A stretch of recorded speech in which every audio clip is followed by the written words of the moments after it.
আসসালামু আলাইকুম রহমতুল্লাহি ওয়া বারাকাতুহু। আশা করি সবাই ভালো আছেন। কে থেকে দেখছেন? আজকে আবৃত্তি করব শাহরিয়ার শরীফ এর লেখা সুন্দর একটা কবিতা। আশা করি আপনার কাছে খুব ভালো লাগবে। কেউ তোমারে না চাইতেই পাইয়ে গেল, অথচ দেখো তোমার এত গভীর থেকে চাইয়াও আমি তোমায় পাইলাম না। কেউ তোমার জন্য কান্দাইয়া বুক ভাসাইল, তোমারে পাইবার আশায় বুক বাঁধল, সে তোমারে পাইল না। অথচ কেউ তোমাকে হাসতে হাসতে চিরদিনের জন্য দলিল করে লইয়া গেল।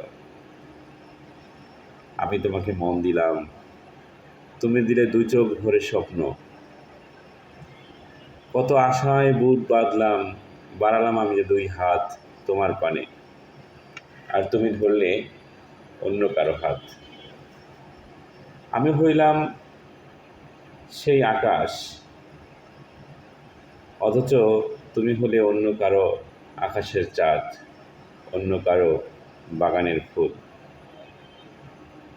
সবই ঠিক ছিল, শুধু তুমি আমার হইলে না। ভালো থাকবেন। আসসালামু আলাইকুম।